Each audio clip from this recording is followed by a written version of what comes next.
Number B is talking about heart failure. Make this very simple for yourself. You have to know left-sided and right-sided. Okay?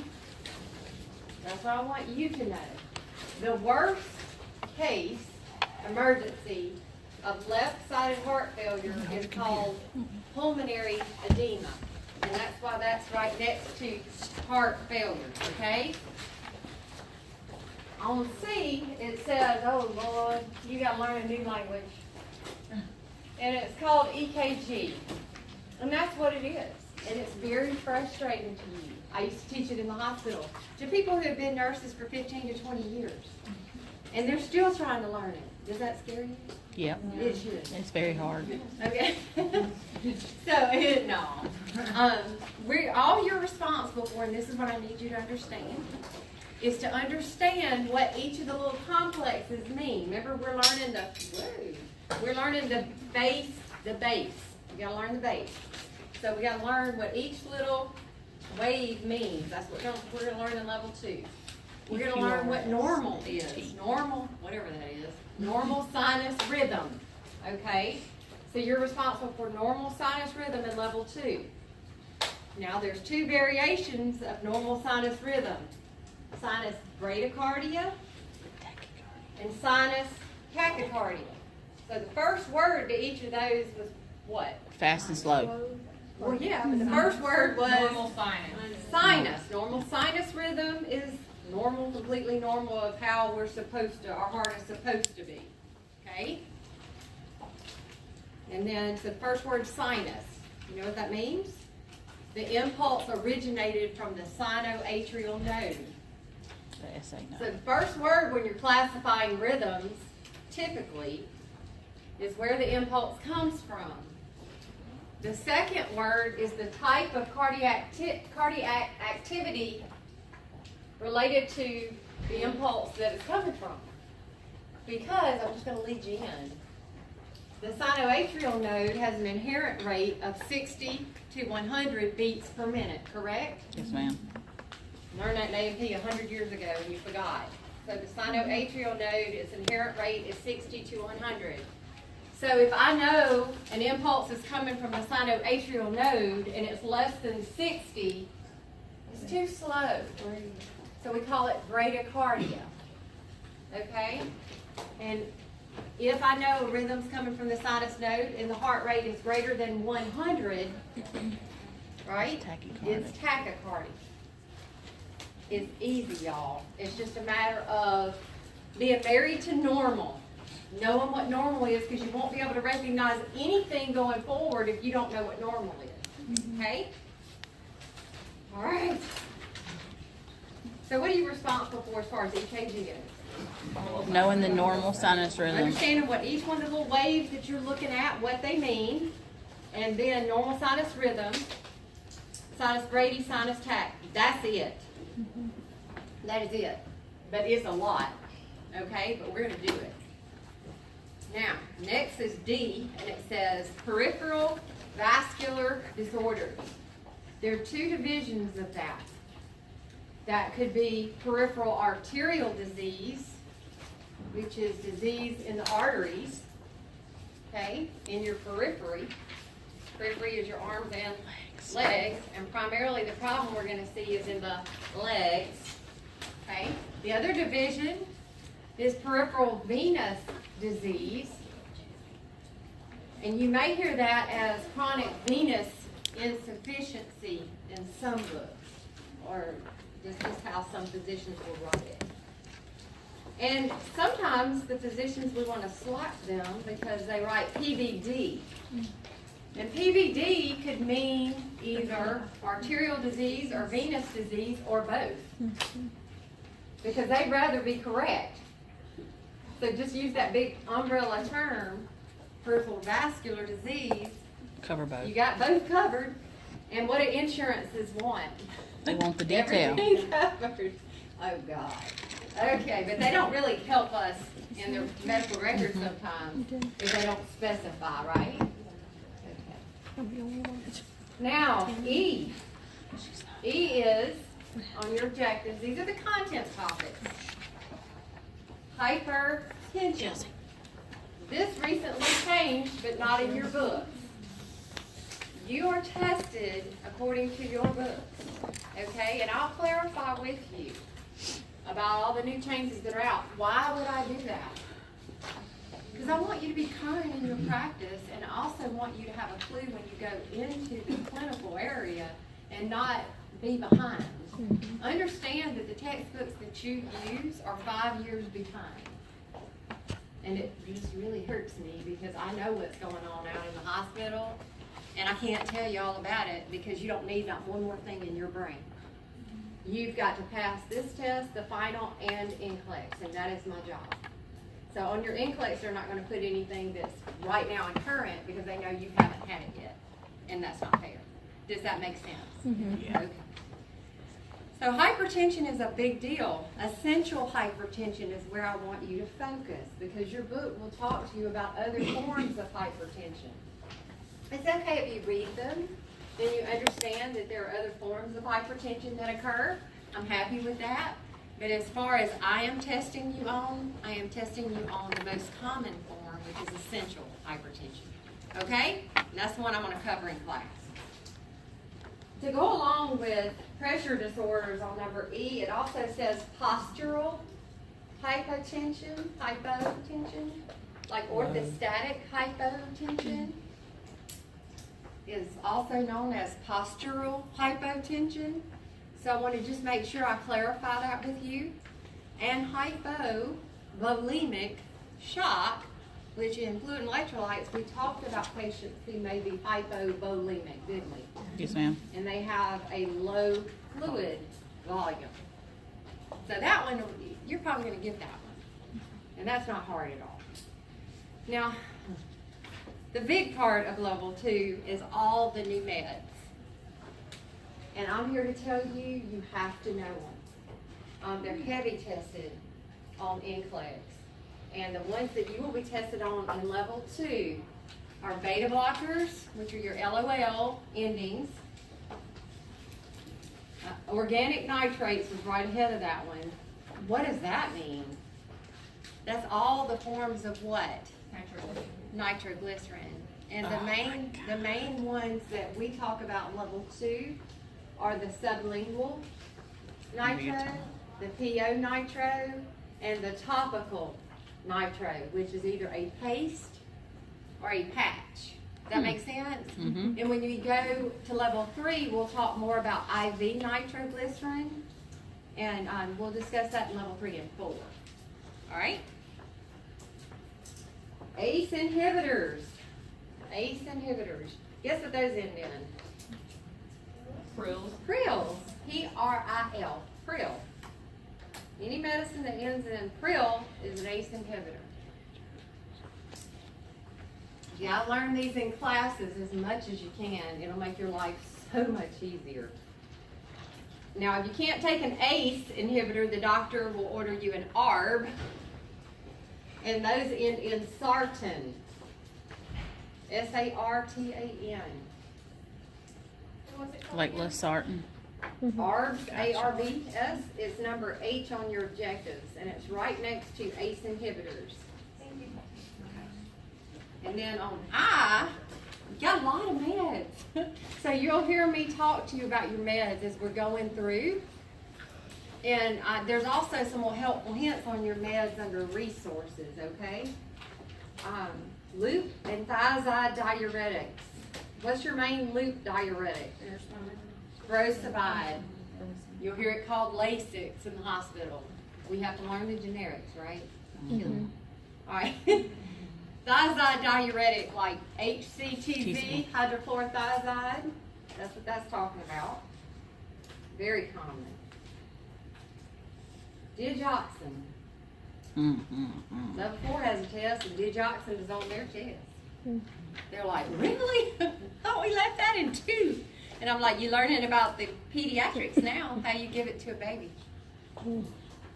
So it's all gonna, y'all don't know, but what you're learning right now, you're gonna use in level 4. Okay? You can tell them it's on their test. I told them to. I don't know if they listen. All right, so now, K is anti-lipidemics. So those are the meds used to lower lipid levels, all right? They end Cholesterol and in, stuff. they're on number K, on your objectives. There are 3 different kinds. Well, there's more than that, but these are the ones you're gonna look at, okay? Statins, Yeah, cholesterol. guess what they end in? Statin. There's fibrates, we don't see them as much, but you may out in the clinical world. Fibrates help to lower triglycerides. Statins help to lower what? Lipids, cholesterol. Cholesterol. And then, I can't even say this next one. You want me to give it a shot? Sure. Zetia is the one that you would know as a trade name. It's called Zetia. And what it does is it helps to kind of bind lipids in the gut and you poop them out. So you know what it causes, right? Diarrhea. Oh, gastric problems. Okay. Big one, aspirin, antiplatelet meds. Is cheap. We've used it for 1,000 years, right? And it works. It works. It's an antiplatelet, so it doesn't allow the platelets to clump together and stick, okay? The other antiplatelet, and that's my favorite question that I get, what if you can't chew an aspirin and you're having a heart attack? What would they do for you at the hospital? I'm like, well, I tell you to chew it anyway unless you're gonna have an anaphylactic reaction, but they'll give you Plavix. Clopidogrel is the name that y'all know Plavix as. It's also an antiplatelet medicine, clopidogrel. Now those are antiplatelets, right? You're also responsible for anticoagulants. Warfarin, which I know as Coumadin, warfarin for y'all. And that's taken by mouth, right? How do I reverse it if I got too much? Vitamin K? Vitamin K, Okay. you gotta know it. And you have to know it all the way through nursing school to your NCLEX. And then there is heparin. Heparin is an anticoagulant, and we give it sub-Q, right? Lovenox. What y'all keep giving Lovenox? Supposed to give it, what, 2 inches away from the belly button and then above the iliac crest if possible. And leave the bubble in it. And please leave the bubble in. Yeah. And it's got that weird little safety mechanism on it now. Oh, okay, sorry. And heparin's also given IV. If you get too much heparin, if we have you on a heparin drip and you have to emergently go for a procedure, how we reverse that? Got another Yeah, reversal but it's for right here around the heparin. belly button. Protamine sulfate. Y'all remember that? Yep. You gotta know it. See, a lot of these, they say, oh, they learned all this in pharmacology. I'm like, well, they look at me like, y'all have too much in your head. Y'all fill out. That's what I say. Don't happens look to at me my sometimes. signature here. All right, I have my moment. Do y'all have your moments? I have my moments. Okay, Leave so the as bubble we're in it. going through, what 2 I inches want away you to from the do belly to be button. successful in level 2, make med cards. On one side, put the information about it. On the other side, don't put anything. And like test yourself and see if you know the information. And because you've got to know these meds, you're going to see these at clinical all the time. And they'll be on your NCLEX, and we're going to use them across level 2, 3, and 4. And it'll become so easy to you. And I'm going to give you helpful hints because all these meds are used to treat the heart or the tank. What do I mean when I mean the tank? All the vessels and everything else. All the are- blood vessels connected to the heart. So let's talk about what those are. Okay, you got the pump, right? You got the pump, you got the heart.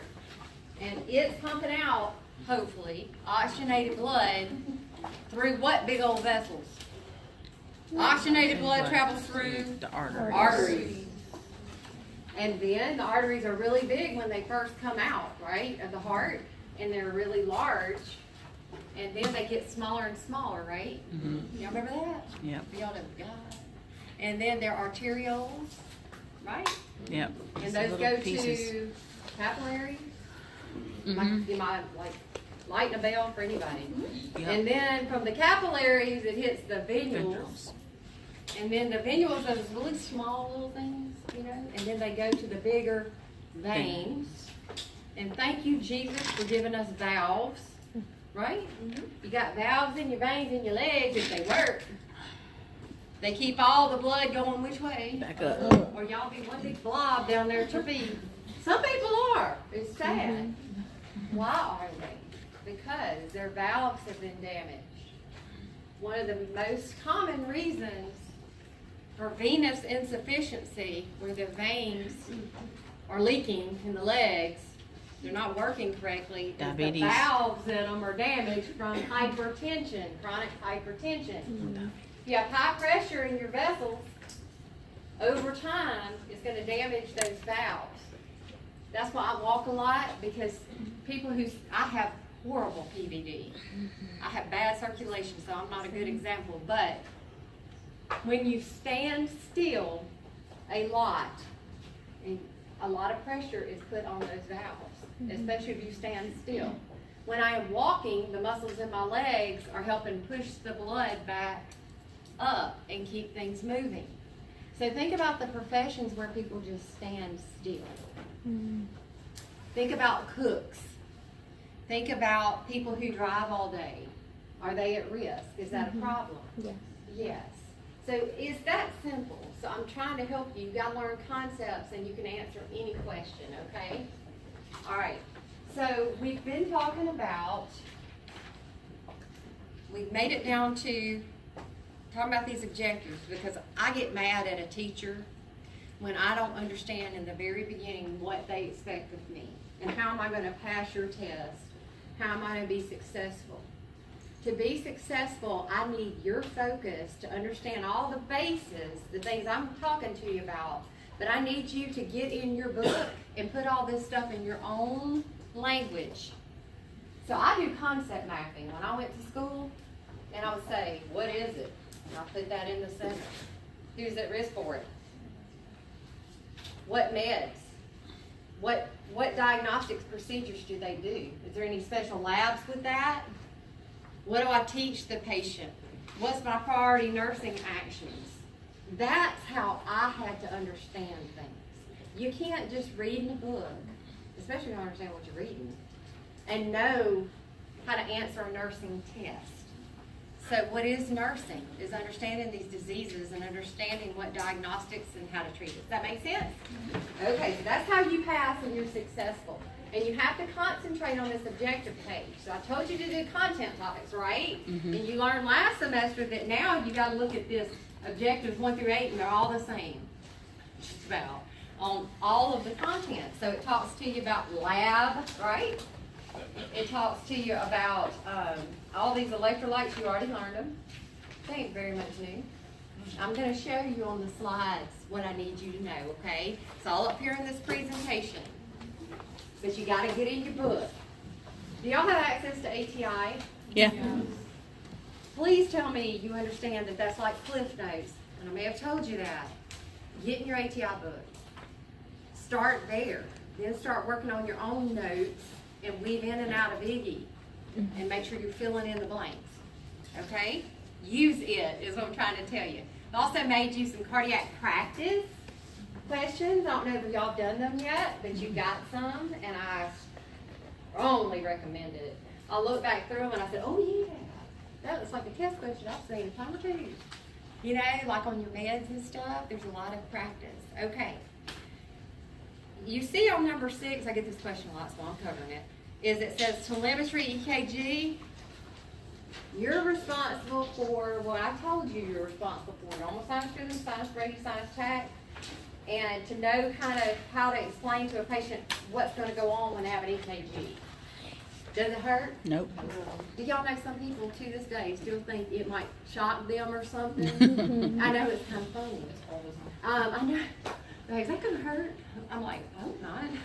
But I'm just kidding. I don't say that. But so if I do this right now, make sure that you tell them what you're doing and that you explain that they have to be still. And if they are shivering, Are they still? No. Do sick people and scared people shiver? Yes. Yes. Is it gonna be accurate, your EKG, Nope. if they are shivering? No. Just making sure you do that. All right. We can't assume that you know certain things. Because I was a new nurse with an RN behind my name and I didn't know nothing. I'm just here to tell you. I'm gonna tell some of the funnies I've done and you would just die. I was 19 years old. And I thought I saw something. No, I didn't. I was scared. And I went to put nitroglycerin on a patient. You know, that's one of your objectives. You know, the paste. Y'all seen the nitroglycerin paste? It almost looks like toothpaste. And you squirt it out like it'll tell you, they'll prescribe how long of the little squirt of the paste they want it to be on the little measuring thing. No one really warned me that I shouldn't get that on my hand. And I got a little hand, and I guess I didn't realize it. And I touched my eye. Oh. And I didn't notice. And I wear contacts, my eyes will burn a lot. And so I don't pay much attention. And it blew my pupil. And I had a headache. I'm just saying, you know, it's one of the side effects of nitroglycerin, no matter how you give it, is a headache. And I was stressed and working night shift. And a nurse that worked with me was not much smarter than me, and not been out but maybe a month or two longer than me. And she goes, I think you're having a stroke. Your pupil's huge. I was convinced. I was like, oh yeah, I have a headache. I mean, y'all. So learn from me.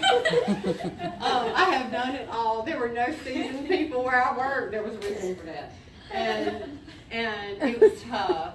And so luckily I called the supervisor because I thought, oh my God, I'm gonna die. And she laughed, not at first. And she went, you know, she was doing all the things that we do to test you for a stroke. And she was like, you're not having a stroke. Now I am concerned as to why your pupil looks like that, but tell me what you've been doing. And so she said, have you been given meds? And I said, yes, ma'am. And she figured it out. But I need y'all to hear that story. To know that you're not going to know everything, you're going to learn everything. But it's why it's so important that you look your meds up. And safety is so important. So when you're fueling with nitro paste, make sure you have gloves on. Make sure you wash your hands. You don't want it on you because it absorbs through the skin, right? And nitroglycerin vasodilates everything. And that's why blood vessels. And that's why it causes a headache so bad, you know? And if you touch your pupil, it's going to dilate your pupil. And you need to know that. There's some other things about nitroglycerin. Who knows a lot about nitroglycerin? Anybody? I'm familiar with it. My mom and my dad. Good. So you're talking about the tablets under the tongue? Sublingual tablets. So, do they know it needs to be kept in the... In a little black, it's kind of like a brown. It's a very dark bottle. It has to be protected from light. And it has to be protected from moisture. And, Cotton ball? well, yeah, I know there's a. just keep it In a dry, cool keep it out of the place. light.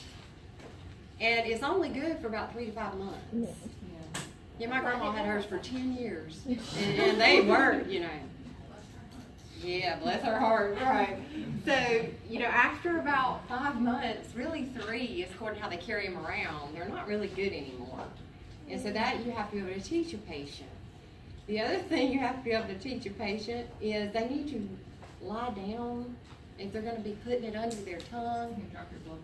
Because it causes your blood pressure to fall. And if your blood pressure falls or drops, can it make you dizzy? Mm-hmm. And if you're taking nitroglycerin under your tongue, you've got a problem. You see what I'm saying? What kind of problem is that? Going to the doctor problem. Well, The hospital problem, There are actually. some patients who have known chronic, stable angina. Okay? They're not getting blood supply to the heart muscle. The doctors know it. And it's reproducible. So the patients know that when I play with my grandbaby, or I go out there and try to mow, or if I do certain things, my chest is going to hurt. Her pain is whenever she walks too much. Exactly. Wonder why that is when she walks too much. When I walk, am I increasing my need for oxygen Yes. to my tissues? The heart is very stingy, and it is going to get what it needs first before it gives any other organ blood supply. So, if your heart is aching because it has anginal pain, because it's not getting the perfusion that it needs, the blood supply that it needs to have oxygen and nutrients in order to pump, because it has to have its own blood supply, then it's going to cause pain in the chest. And so a lot of patients get prescribed nitroglycerin tablets for under their tongue to use as needed, because the doctors know that they have some occlusion in some arteries, but it's not bad enough to go in there and do something about it. They can prescribe medication to quickly vasodilate those coronary arteries and get the perfusion that it needs. Does that make sense? And we're going to talk about this. I'm just leading you into nitroglycerin because I know y'all have so much to do, and you may not look up what you need to look up on your nitroglycerin. So how many tablets can a patient take? 3. When do they need to call 911? After the third one, or when they're getting the third one out. That's what I would say. Call, I'm just going to tell you, here's, if you are taking nitroglycerin and the first one didn't work, and you truly feel like this is different, you need to call after the first one. Now, there are some people, it happens to them every day. They know they're going to take 2, and they ain't going to call. But you want to be safe if you're the nurse telling someone that. So always err on the side of caution.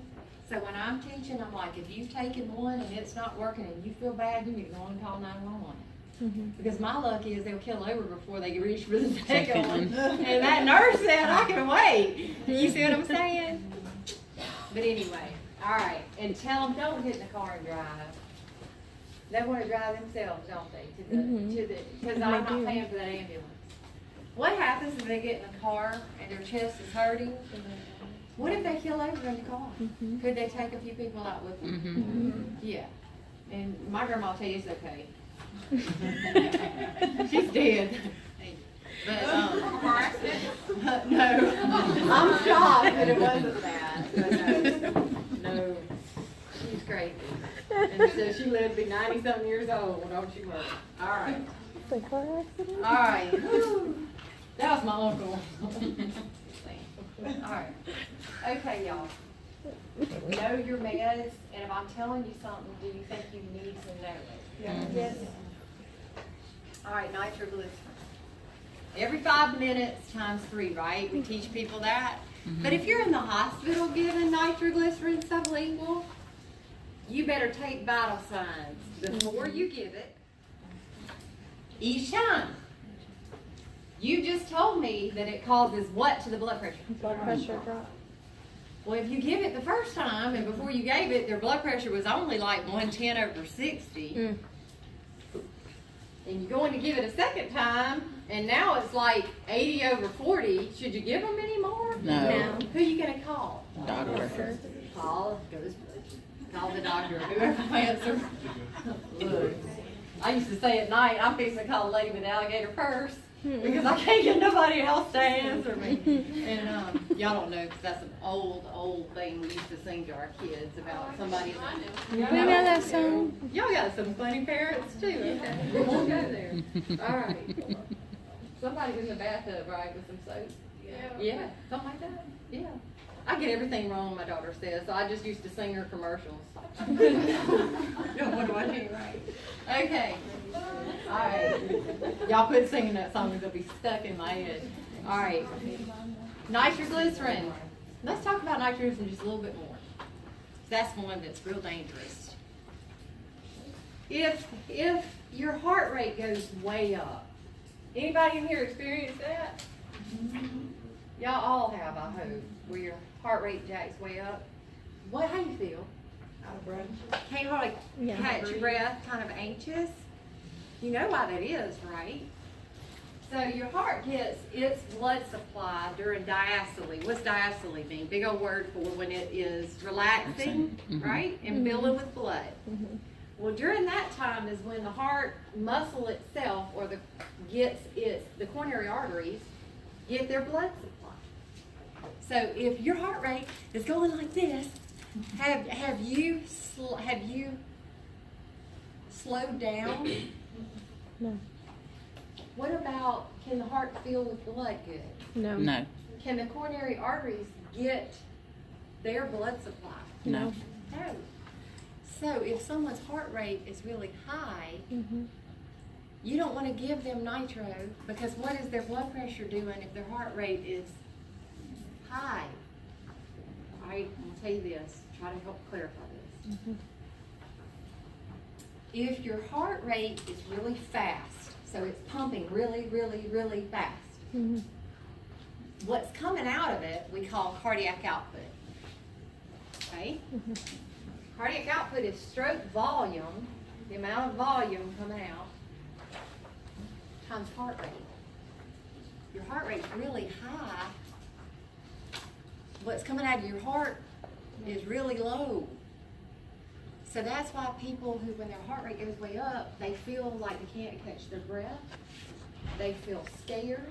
They feel weak, and they should.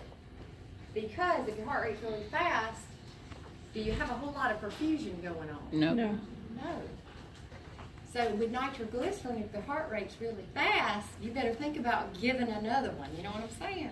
So you call the doctor and let him know if they're tachycardic before you stick more nitro where? Under their tongue. Same thing goes if the heart rate is really slow, like 30 something. Is a lot coming out of the heart if it's that slow?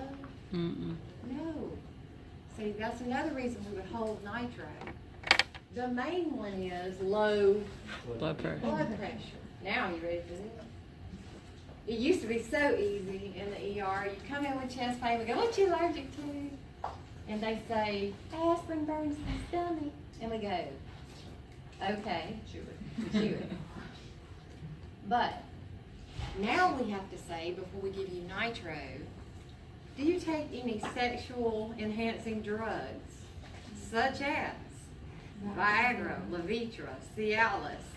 Revatio is one they renamed for women because the drug is designed for pulmonary hypertension, and they found out the other things that it helped with. And women didn't want to take it because Of the stigma. name. Yeah. So they changed one of the trade names to Revatio so that women weren't kind of like stigmatized. Make sense? Now, if you watch the commercials, then you know it says may cause an unsafe drop in blood pressure. It can't be given with nitroglycerin. And there's a movie clip, if I had time, I would show it to you from 100 years ago. It's hilarious. Something, what is it called? Something's Gotta Give or something like that. It's Jack Nicholson. And he's in the hospital. yeah. He's got the young girlfriend. Yeah. And he's, It's with they're Mom. starting the nitro drip, and they ask him, he's like, no, I don't take any of that. And so the nurse is going to hook the IV nitroglycerin to him, and he rips his IV out of his arm because he don't want to die, you know. And so it's funny. You'll have to Google it later. Nitroglycerin, Jack Nicholson. Yeah, and it's only just a couple minutes, but it's hilarious. But it's true, and so we're having to do that now in the hospitals. And you would be surprised who takes those medicines. So I if could- they do take them, what do you give them instead? We will have to, it's just according to how bad they need it. And then we might have to try to fill their volume, and then we have to kind of figure out what we're gonna do. Every case is different. Every case is different. Go ahead. If someone needs nitroglycerin, would you hold at less than 60 heart rate? Like you do? I tell the with doctor, oxygen? not really. I tell the doctor, that won't be something that, it's like when it's in the 30s or 40s would be a concern. 50s is common, and they finally started getting smart in your book, thank God. With beta blockers now, we don't hold beta blockers unless their heart rate's less than 55. Now, if they're symptomatic, nursing school, y'all are so focused in on numbers. When you go to clinical, what I'm gonna tell you when we go to give a beta blocker, I'm gonna say, okay, you're gonna give us a beta blocker, well, we need to know. And you're gonna say, heart rate is, and then you're gonna say, blood pressure is, because heart rate's important with beta blockers because they slow and strengthen the heart, okay? And they drop blood pressure. And we can't give it if their blood pressure's low or their heart rate's low because it's gonna cause it to do what? Go even lower. But could it be that their heart rate is 55 because they have been taking it for months? Mm-hmm. Yes. My heart rate's always about 55, but I take a beta blocker every day. And so don't hold my beta blocker because my heart rate's 55. I'm pink. I think, yeah, I'm pink. And I think I'm talking with sense, which means I'm perfusing my brain well. I'm functioning well, I'm moving well, but say me, you go to give me my beta blocker, my heart rate's 54 and I'm kind of confused and I'm weak and my blood pressure is low, like 90/40. Would you be concerned about giving it to me? Yes. So do y'all see the difference? Mhm. Everything is not black and white, but it will be for you on your test. On your test it will be. So if the heart rate is less than 55 on your test, do you give a beta blocker? No. Less than 55? No. Why? Because beta blockers do what to the heart rate? Lower it. What do beta blockers do to the blood pressure? Lower it. Yes. So we'll talk about these medicines. We kind of went off a little bit, but I'll do that. And I'm sorry. I'm trying to keep this in the road. So nitroglycerin, can you give it with sex-enhancing drugs? No. Because it causes an unsafe drop in blood pressure. Okay. I guess that's like a commercial sometimes. All right. So do you give nitroglycerin to someone whose blood pressure is less than 100 systolic? You better ask. Better ask. You better question it. You know those nursing questions. They say, the nurse would question administering this too. When would she question administering it? If I give you a low heart rate less than 55 on a, I'm not going to, on a nitro. What about if I gave you a blood pressure of 80/40? Would you question giving nitro? Yes. See, y'all are doing so well. All right. Back on track. Back on track. Let's start how I always start this class. If you can't label this heart, at least get number 16, you're in big trouble. And so you have to, this is one of those A&P things that you have to do. You have to do it. Whether you want to or not, you have to.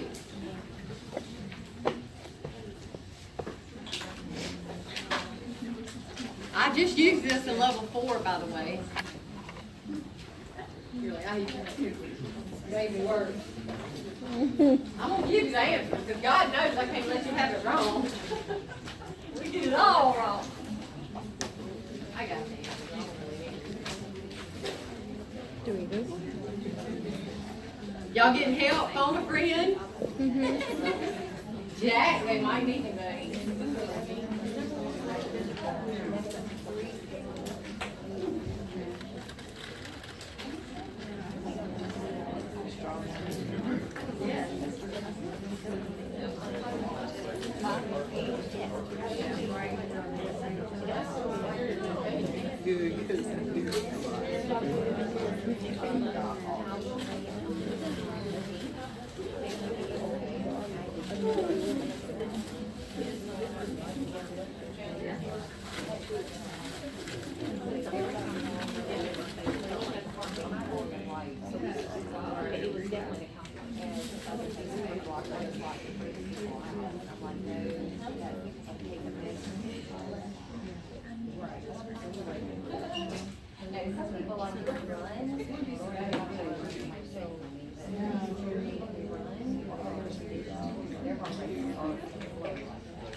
Yeah, we had a hand who used to run 2 miles down Highway 90, and he told me a hospital. And his heart rate was like, he go to sleep and it'd be all 30 something, it'd be all Hey, you're such a you know, he's like, get out of my room. But he did end up needing to take pictures. I mean, that's 30 something. Does it? Are you a runner? I used to do a lot of sports. I'll be checking that. Oh, you might need to be woke up. So you're gonna give us the answers. Yes, you have to know this and have it right. And you have to be able to repeat it back to me or you get in big trouble. Okay. But do y'all like my chemistry teacher, didn't he? I tried to hide.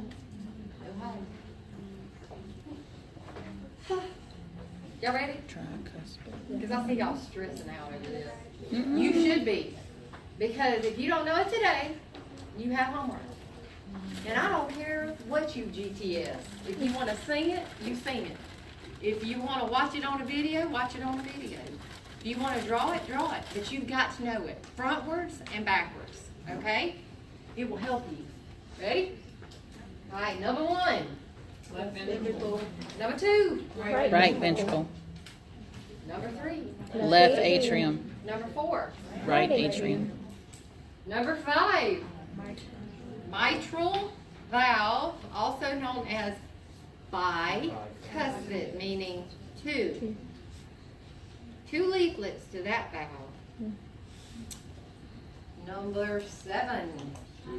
The aorta. Aortic arch, or the You skipped aorta, 6. or whatever. Oh, I skipped 6? Not bad. Y'all gotta watch me. I read every 3rd word usually. I do good if I only skip 1. Okay, number 6. Tricuspid valve. And look, she acted like, okay, Miss Cooper, I'm going with you. Okay, cool. Number 6 was what valve?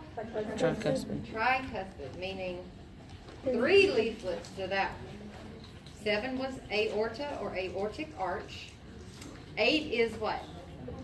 Pulmonary arteries. 8 is the pulmonary artery, which carries deoxygenated blood. It's the only artery in the body that carries deoxygenated blood. Y'all need to remember that because you would have forgotten it, right? Number 9. Superior vena cava. Superior vena cava. Number 10. Pericardial. Oh, that's. I didn't even see a 10. I was like, where is 10 is 10? the pericardial sac if you can't see it. It's a little sac around the heart. Can give us trouble from time to time. Number 11. Inferior vena cava. Number 12. Aortic valve. Aortic valve. High five back there in the back. 13. Pulmonic valve. Pulmonic valve. Wait, you said number 13 is pulmonic? Yeah. Number 13 is pulmonic valve. That'd be number 13, unlucky 13. That's my favorite number. That's y'all's fault. Was inferior vena 14. Interventricular septum. That's correct. It's your septum. Intraventricular. 15. Pulmonary vein. Those are the only veins in the artery, and only veins in the body that carry what? Oxygenated. Oxygenated blood. That's correct. 15 is pulmonary veins. Please tell me you know 16. Lungs. Lungs. Lungs. I give this exact thing when he's teaching us in the hospital, and they go, I got one right. And I say, which one you got? And they say, 16. Great. Okay. She Okay. caught 14. All right, y'all. Let's talk about why this is so important. And you probably think Septum. Cooper's wasting my time. No, I'm not. So as the blood comes into the heart, I wanted to call it a star. I want you to think of it, and I'm just going to give you a little nursing knowledge. You know how your patients, a lot of them will have what we call PICC lines, peripheral inserted central catheters in their arms. If it's a true PICC line or a central line, which PICC stands for peripheral inserted central catheter, if it's a true central line, then that darn thing has to be about this long, because the tip end of it needs to terminate at the superior vena cava. Wow. So they have put that thing in the arm, and the tip of it goes all the way where? To the top of the heart. Artery. Top of the heart. To the heart. Mm-hmm. And so when people act like that's no big deal, It's that a big stresses deal. me out. Especially patients. Oh, no problem, just call that vascular access team. They can put a PICC line in me. You don't have to stick me. I'm like, oh, you're so ignorant. Forgive me, Jesus, I had a negative thought. But why am I concerned about that? Because it's going into the heart. It's still, yeah. If your heart is right there, and this line's going right to it, are you risking an infection there? Oh, yeah. What about a bloodstream infection? Yeah. Oh, yeah. Straight Any access. central line, I hear patients all the time. They're like, Put a PICC just put a line in. big line in me, or get a central line. I don't want to be bothered with all that. I actually saw how Quit one's put sticking in. me. They're not pretty and they're not easy. Well, they're not pretty, they're not easy, and that's really not what bothers me the most. What bothers me the most I think it's is easier than IV. it's the infection risk, and it is also the scarring that occurs. Mm-hmm. I want you to think about that. And we're going to talk about coronary artery disease and talk about scarring and what that problem could be. And let's think about how old you are right now and how old you hope to live to. And if you get a PICC line put in over and over and over and over, are you messing your little area up? Mm-hmm. Making scar What's tissue. going to happen when you get real old and sick? Are we going to be able to put a PICC Nope. line in you? We have scar tissue. So you understand the problem here. Mm-hmm. Okay, I just want to make sure you understand where a true central line terminates. Sometimes they go to put a PICC line in and they can't get it to thread, Mm-hmm. and so they call it a midline, and that's because it's going to terminate somewhere like right here, and it's not a true central line. Okay, so I'm just trying to get you some nursing knowledge and get you thinking. Okay. Don't they put them up here sometimes too? Central That's- lines can be placed internal jugular, external jugular, subclavian, femoral. Okay. So there are bunches of sites, okay, but the tip is going to terminate centrally. And when I say centrally, I'm talking about Artery. very close to the heart. So if it's down here in the femoral, That's a long way to Your go. femoral artery. yeah. So hello, the same risk, and even worse, because think about how nasty that is down there. Oh, yeah. Okay, sorry. Like a, I know y'all think y'all don't stink, but it does. All right, now, everybody's does. Okay, let's look at this piece of paper. Remember that I told you that number 9, and number 11, they are the vena cava, right? Superior ma'am. being at the top, inferior being at the bottom. Mm-hmm. So at the superior, all those vessels are emptying from the head and neck. And the bottom, your legs are emptying inferior back to where? Your heart, To the or your heart. right atrium. So that's where all the blood's coming into the heart at, is the right atrium. Okay. Once it goes there, it has to go through a door. You ride a tricycle before you ride a bicycle. So on the right is your tricuspid valve. And if it works well, the blood is going to be pumped down to the vitals. It's going to be pumped from the right atrium to the right ventricle, Cool. correct? Yeah. From the right ventricle, where are we going? Out to the lungs. Okay, so this is blood that's been used up. All the oxygen and nutrients have been used up. mm-hmm. And it's coming back from the body. So the right heart pump, the right side of the heart, is pumping to where? To the lungs. To the lungs to pick up what? Oxygen. Oxygen, and blow off what? CO2. CO2, which is acid. Alright, so we got our oxygen on board. Okay, now we got to go to our left heart pump. Right? Mm-hmm. Say no left, correct. So from the lungs, we're moving into the left Atrium. We're going through the mitral or Bicuspid bicuspid valve. You with me? Mm-hmm. And from the left ventricle, where are we shooting out to? The rest of the body. The body. So if you look on your little sheet, the left side of the heart is much thicker in its muscle because it has the higher pressure to push out to. It has the harder work. The left side of your heart has the harder job to do. So it has to be stronger, like that guy in the back and you in the front. Okay? And then the little wimpy right side over here is just kind of pushing it over to where? To the lungs. All right, why did I tell you all of this? You ready? Because I'll hear people say this and I just crack up. All right, my daddy had 100% occlusion of his LAD. Okay, LAD is a coronary artery. I don't care if you remember that. But L stands for which side? Left. And he had a heart attack on which side? The left. Is that a big deal? Yes, because that's the It biggest could part. kill him. And she said, and this is so for real. It's just the left side. I'm like, okay. Come here. Did you show her the picture? Oh. So, if you would rather have a heart attack, you know, they're all bad. But the left side does most of the work, doesn't it? Mm-hmm. So, that's not a good thing, and I need y'all to understand that and understand why. Just the concept behind it. So now, keep going. Why you need to know this. Heart failure. Heart failure. People who are in left-sided heart failure, guess what? We're going to back it up. They're two separate pumps. So go to the left side of the heart in your ventricle. Put your finger in your left ventricle on this page. Do y'all see that? Mm-hmm. All right, now I want you to back up to the left atria. Okay? Now back up some more. Where do you end up? In the lungs. In the lungs. So that's why it So goes. when somebody is in left-sided heart failure, that means their left side can't do what? Push it Pulls out. out to where? The Body. body. And if it can't do that, where's it going? Into the lungs. Backing up into the lungs. So all the signs and symptoms are what? Respiratory. So they are short of breath.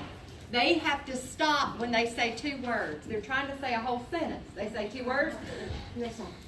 And they say two more words, and they stop. So I get mad at y'all when y'all turn the care plan into me in level 3 and you say, shortness of breath on exertion. I'm like, what kind of exertion? Like, can they speak a whole sentence without stopping? Or I get exerted when I run up the stairs. What kind of exertion are you talking about? You with me? Mm-hmm. Y'all already with me? Okay. So talk to me medical terms. What's left-sided heart failure medical terms? What if, when I lay down flat, I can't breathe? What's that called? Orthopnea. Orthopnea. You got to know these terms. Orthopnea. And because here's what we ask people. Where do you sleep at night? If they tell you they sleep in a recliner, That's why. that's why. Because they could be in heart failure.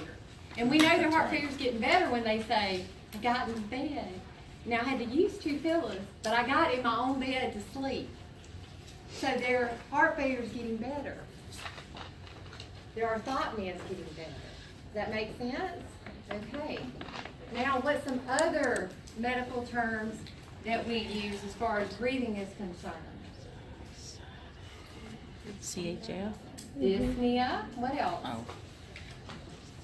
No, everybody's scared. Okay. I want you to read that section, and you're going to be shocked when you go, oh my God, I would have just memorized all these things. No, don't memorize. No. If it's breathing related, what side of heart failure is it? You just almost caught me. Nothing. What you need, honey? They all signed the roster, didn't you? Yes, we did. Did you give him a break? No. No, I did not. Would you believe that Jack didn't remind me? Oh. He's cute. He don't get in trouble. They can have a break right now. You're cute.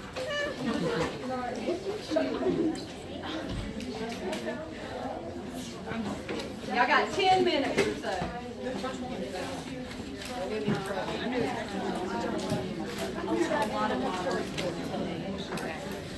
Will mine work? Yeah, my water's empty.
You were saying like, he took over your account.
The easiest of